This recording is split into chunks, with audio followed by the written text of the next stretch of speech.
Good evening, good afternoon, or morning, wherever you are on this beautiful planet.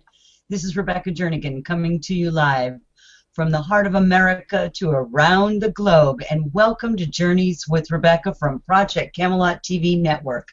It's going to be a really fabulous show tonight. The most spectacular guest, Robert Salas. He's written, his latest book is called Unidentified, the UFO Phenomenon.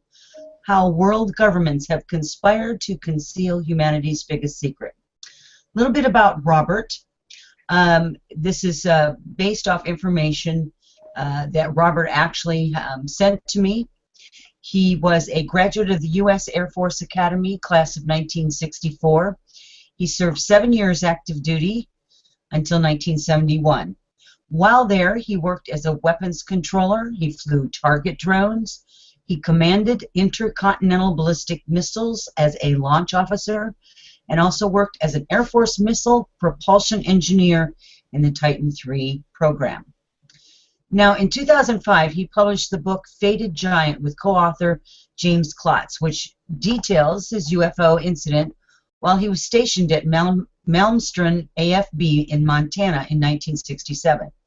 On September 27, 2010, he co-sponsored a press conference at the National Press Club in Washington, D.C., where he and 6 other ex-military witnesses testified to the reality of the UFO incidents at U.S. nuclear weapons bases. And in May 2013, he participated in a citizens' hearing on disclosure at the National Press Club in Washington, D.C.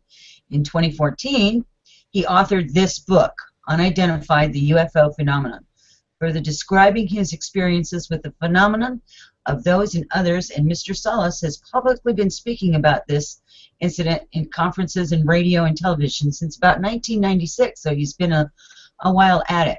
Now, just so that everybody knows, is that I'm going to give to you a little bit more information, and I'm going to read a little bit from his book, because it's really important that you understand the mindset of Robert and why he's doing this.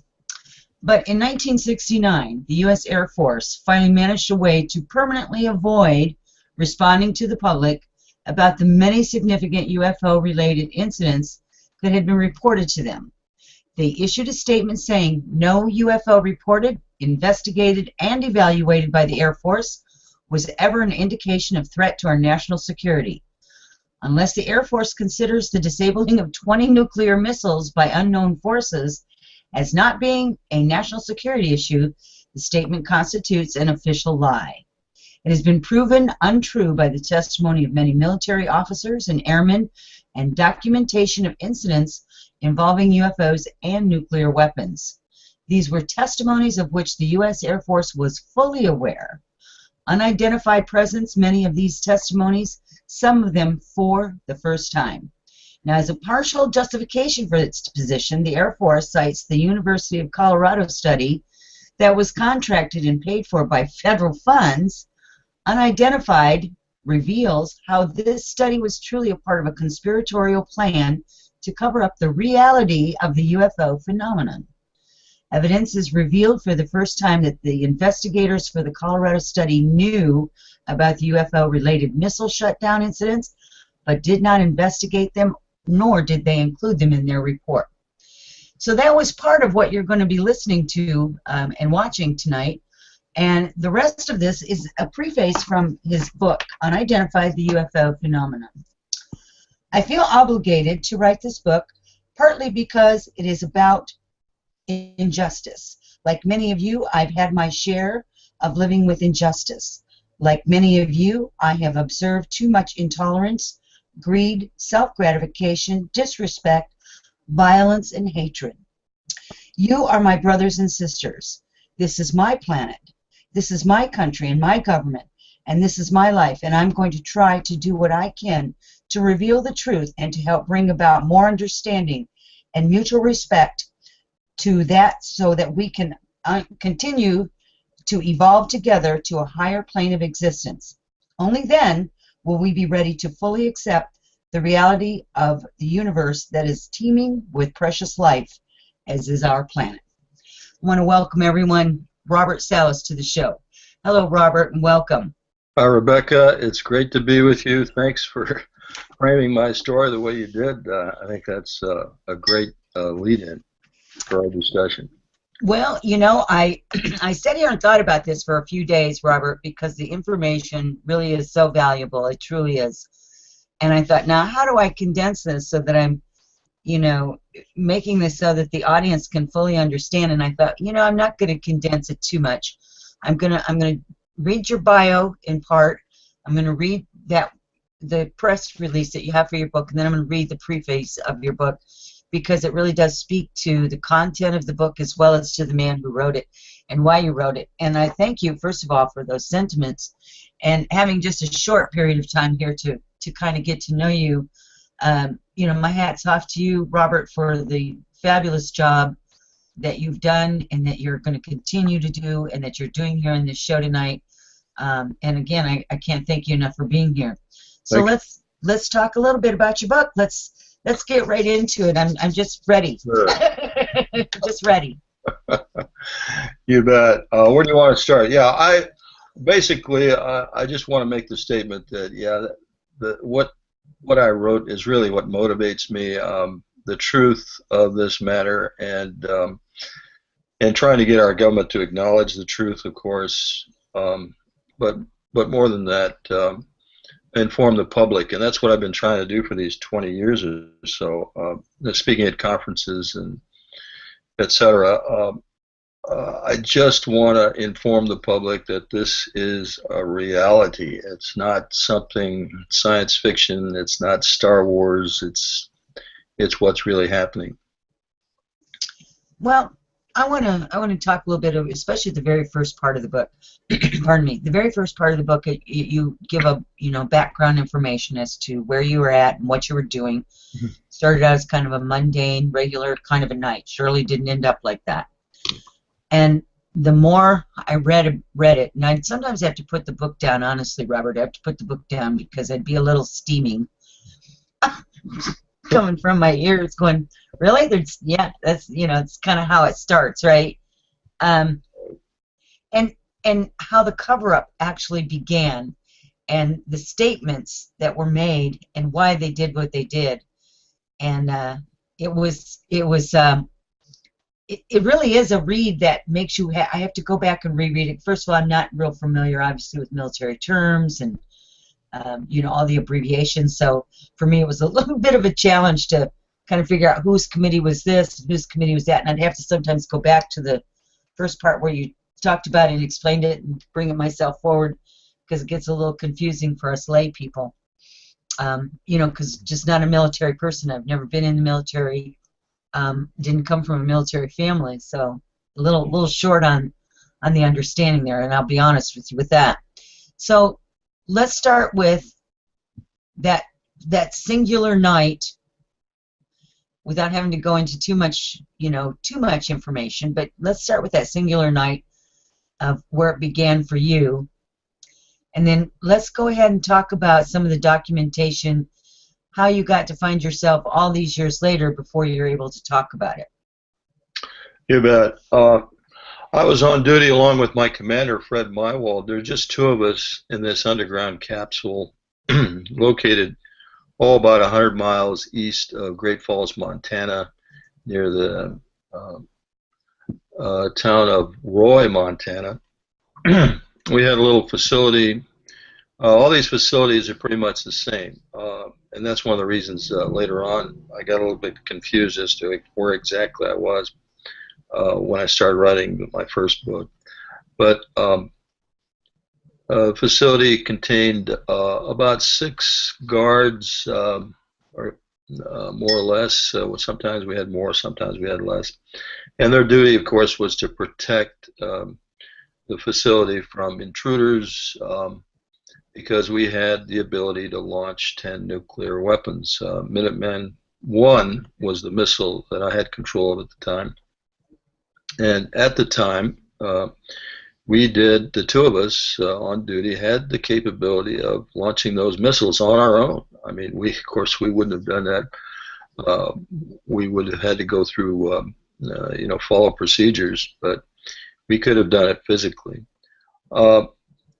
So we had 6 guards upstairs. We 60 feet underground. We have a concrete capsule.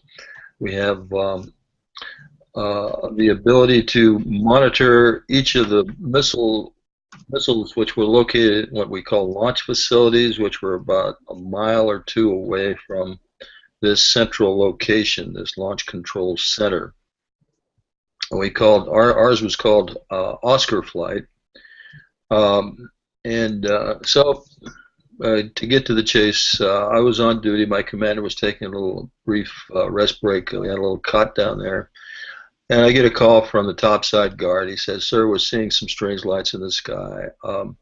They're moving very fast, making odd maneuvers, stopping on a dime, reversing course, turning 90-degree turns." And he said they were not aircraft that he knew of.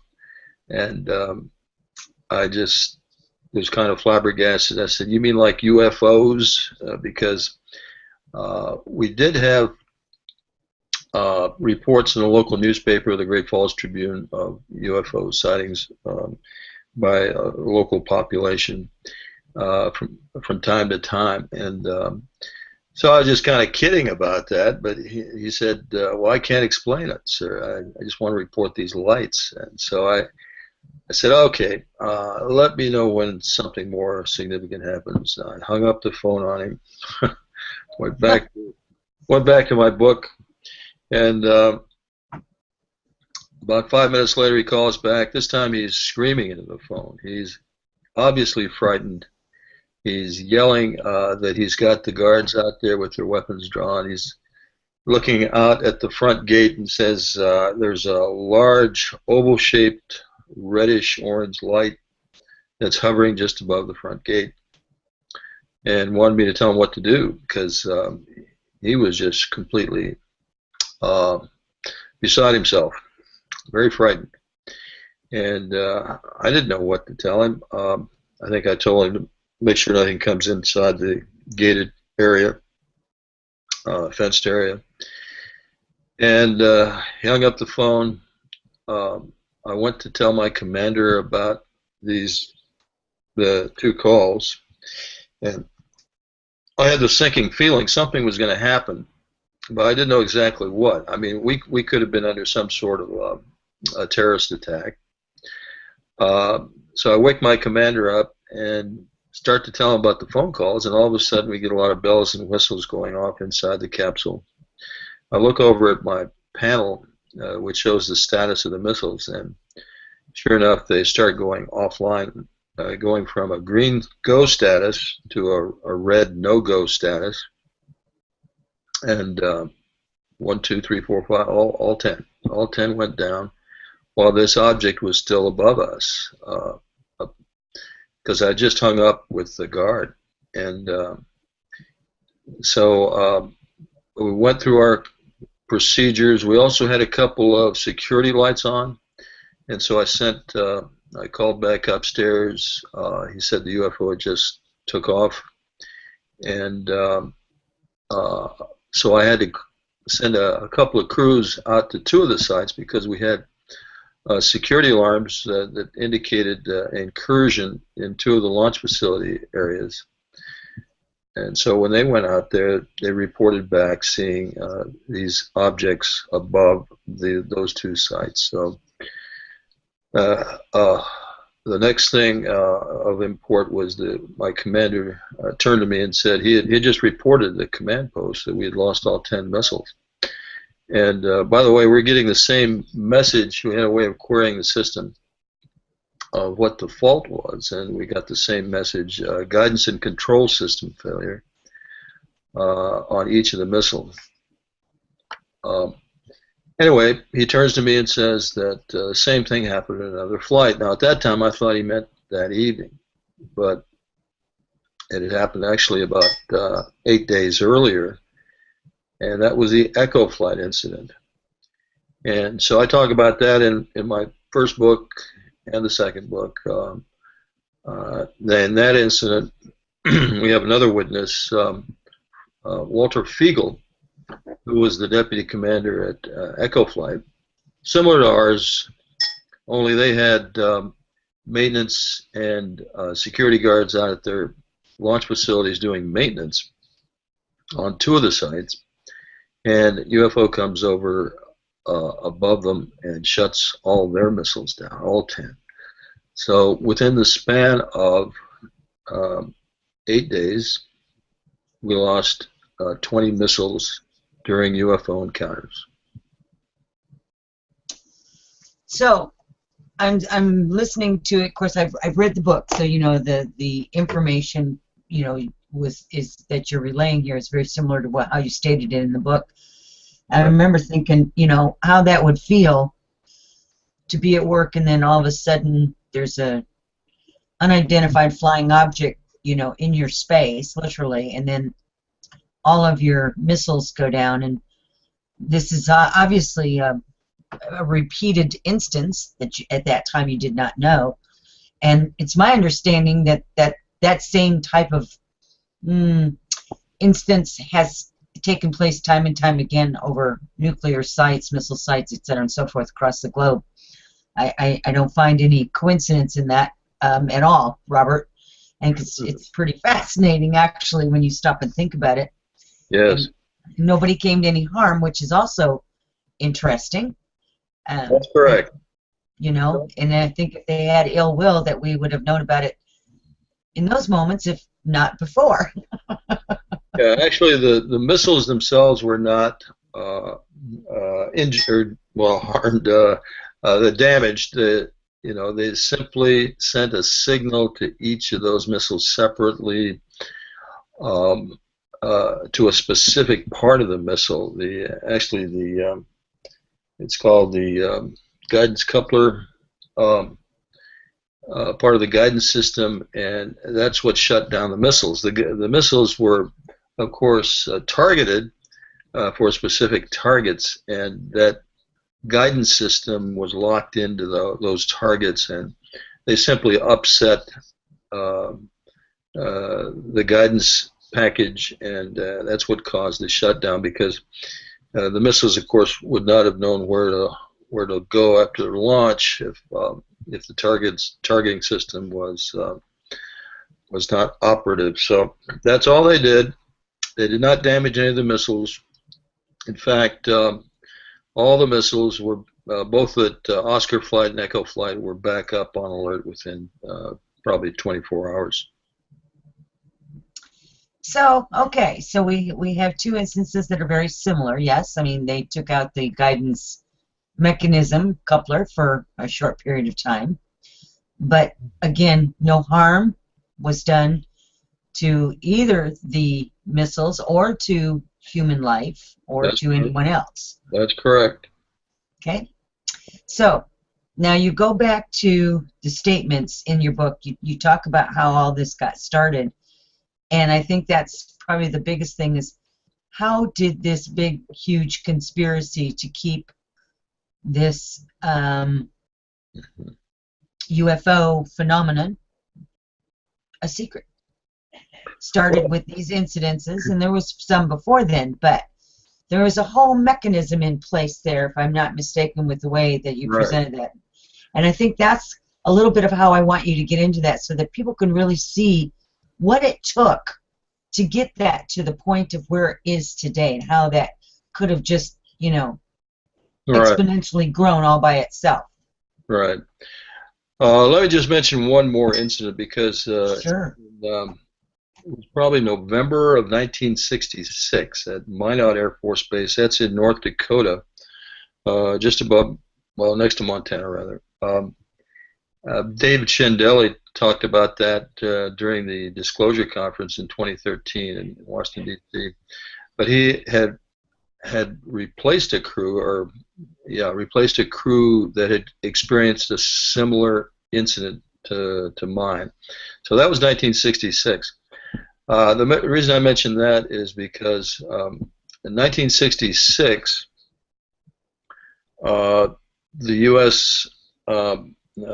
Congressional, there was I think it was a closed door hearing, a congressional hearing on the UFO question, and during that hearing it was decided that because of the complaints by the public of wanting more information about a particular incident that happened in Michigan in 1966, the Air Force went ahead and said, well, we're gonna do a scientific study of this phenomenon, and we'll report back. So that's where the Condon investigation started. And the investigation began in August of 1966. And again, I go into this in great detail in my book, but I'll try to condense it as much as I can here. Absolutely. So Condon, who had no experience on the UFO question, of course, was non-believer, and so was his deputy. Let's see, his deputy, I forgot his name now, but his deputy was also a non-believer, and actually had written a letter to Condon, said he didn't believe the whole thing, and that our job was really to show how this was something that shouldn't really interest us. But at any rate, Condon formed a group, including investigators, and had a lot of psychologists on the group too, because what they were going to do is talk to witnesses at some of the Air Force bases, and again, there had been many other incidents at different Air Force bases involving UFOs, and they were going to try to, of course, use psychiatrists to show that these guys were obviously off their rocker or something to report these sorts of things. But what I found out was that the Air Force found out about the Oscar and Echo flight incident because a man by the name of Ray Fowler, I don't know if you ever heard of Ray Fowler. I have. He wrote a book called The Andreessen Affair, and he was involved with helping Betty Andreessen disclose her experience. But Ray Fowler was working for Sylvania at the time of the incidents at Malmstrom Air Force Base, and he had people in the field that were working for him because they had an electrical contract on the missile system. And he was told by those contractors that, yes, indeed, they saw UFOs themselves, and that these shutdowns of missiles was during UFO sightings. And so Condon reported this to the, Fowler reported this to the Condon Committee, and their chief investigator, a man by the name of Dr. Roy Craig, comes out and gets the information from Fowler. Actually, Fowler gives them names and phone numbers of people to contact, the people that actually saw these things.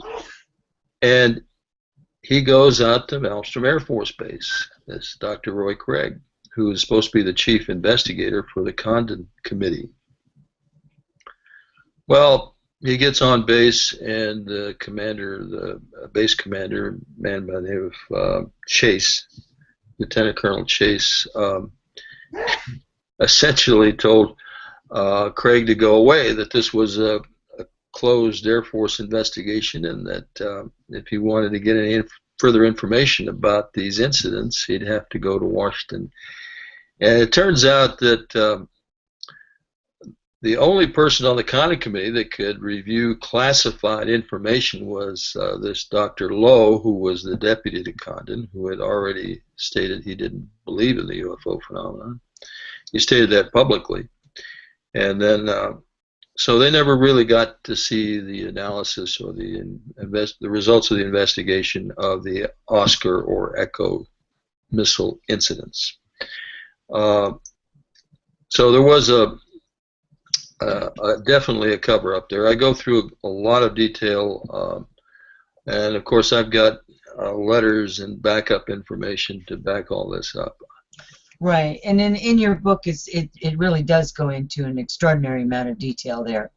So right away, what we have here, Robert, is we have somebody that already had bias or prejudice, or certainly a belief system, or maybe it was just what he was told to believe in, and that's how he followed, whatever the case may be, the gentleman that was ahead of this organization. And so there it begins, right? You need just one person to be in charge of it that doesn't really want to put in the effort. And it was really, from the get-go, it just sounded like to me that, well, here's a pretty little picture we're going to put out here and let everybody look at it. But it's not really the real thing. We've photoshopped it, kind of a thing. It's not even for real. That's and your explanation in the book is extremely involved, in depth, and detailed oriented as far as dates and names and people and who belonged to what and who did what. It's actually pretty fascinating with all the people that were involved in this and how it started with this one person. And I'm sorry, I forget his name again. Which person, Ray Fowler? No, the other one.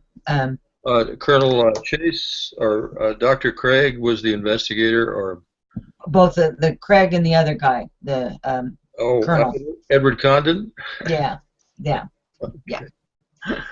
I'm sorry, I'm terrible with names. Once I see a face, I'm all right. I can put it with it. Like, that's how I remembered you, is because I seen your picture and seen your name together. Well, Condon, let me just say a little bit more about Condon. He was the head of the investigative team.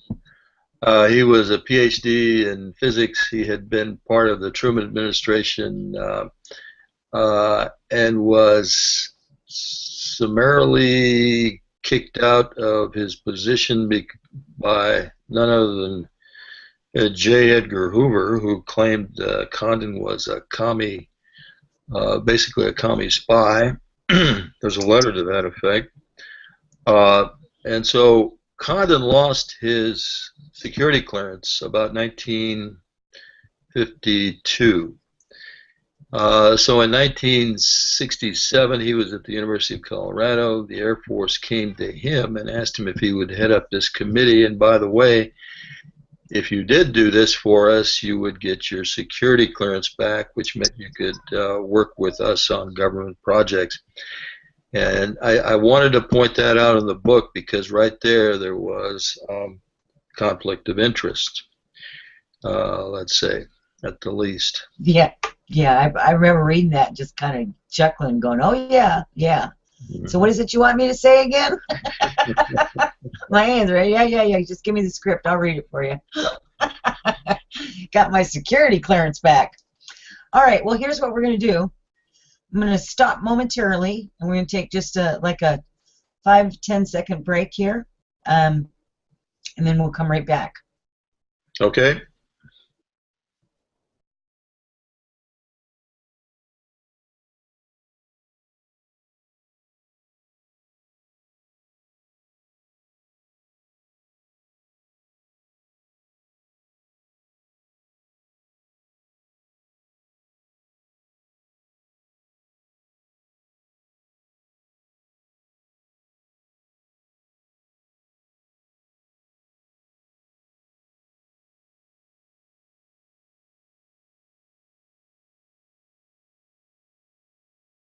Air Force finally managed a way to permanently avoid responding to the public about the many significant UFO-related incidents that had been reported to them.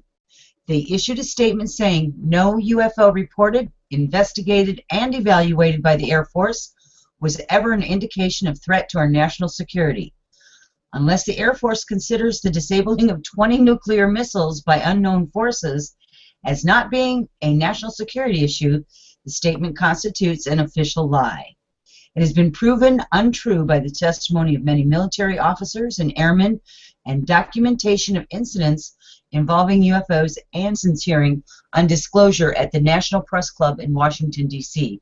In 2014, he authored this book, Unidentified: The UFO Phenomenon, further describing his experiences with the phenomenon of those and others, and Mr. Salas has publicly been speaking about this incident in conferences and radio and television since about 1996, so he's been a while at it.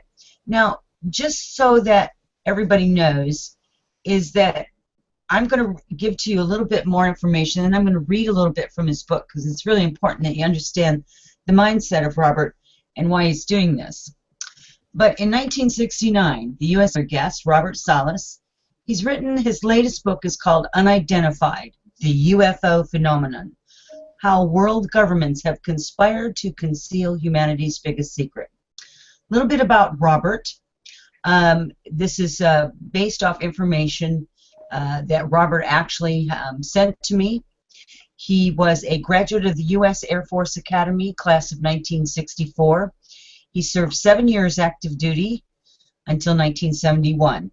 While there, he worked as a weapons controller. He flew target drones. He commanded intercontinental ballistic missiles as a launch officer. And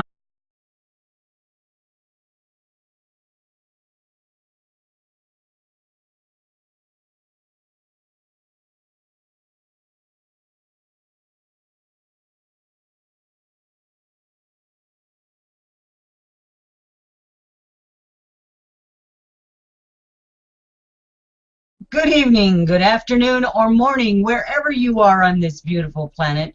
This is Rebecca Jernigan coming to you live from the heart of America to around the globe. And welcome to Journeys with Rebecca from Project Camelot TV Network. It's going to be a really fabulous show tonight. The most spectacular. He also worked as an Air Force missile propulsion engineer in the Titan III program.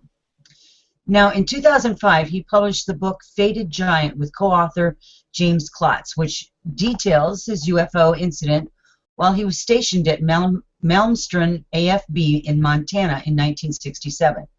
On September 27, 2010, he co-sponsored a press conference at the National Press Club in Washington, D.C., where he and 6 other ex-military witnesses testified to the reality of the UFO incidents at U.S. nuclear weapons bases, and in May 2013, he participated in a citizen